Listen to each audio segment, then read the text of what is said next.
د می 8 د سرې میاشتې له نړیوالې ورځې سره برابره ده.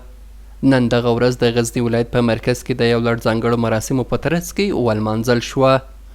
دا ورځ هر کال د بشري مرستو، بېطرفۍ او رضاکارۍ د ارزښتونو د ستاینې لپاره لمانځل کیږي.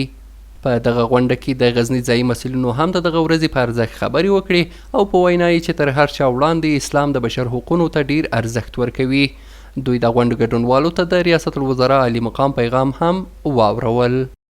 بشریت پالنه یا بشري حقوق ورکول دا تر هر چا اساس دی اسلام او جناب رسول الله صلی الله علیه وسلم یې دی دینی روایات او د اسلام د مبارک تاریخ په اساس باندې ټول د بشریت پالنې یا په ټوله کې د بشریت ښېګڼې دا په اسلام کې وي او هغه ارزښت او تاریخ او په دغه اړه اهمیت یې تر ټولو اسلام ډېر ښه بیان کړی. ورته مهال د غزني سرې میاشتې رئیس هم له خلکو، حکومت او سوداګرو وغوښتل چې دغه خیریه بنسټ سره خپلو مرستو ته دوام ورکړي.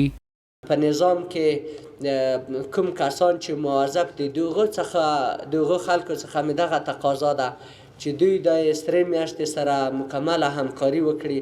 خصوصا زموږ یوه هفته مخصوص وه چې مخکې تېره شوې ده، په هغو کې یک روزه معاش دی په ټول کال کې د هر کارمند، هغه که نظامي وي که ملکي وي، یک روزه معاش ورکول سرې میاشتې ته. هغه چې د کومه ویډیو تاسو ولیدله هغه موږ یې په دغو شیانو کې مصرفوو.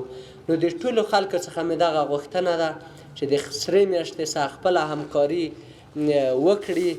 د سرې میاشتې نړیواله ورځ چې هر کال د می په 8 لمانځل کیږي د نړۍ په ګوټ ګوټ کې د هغو میلیونونو رضاکارانو او کارکوونکو د هڅو ستاینه ده چې د جګړو، طبیعي آفتونو او نورو بیړنیو حالاتو پر مهال د انسانانو د ژغورنې او مرستې لپاره کار کوي.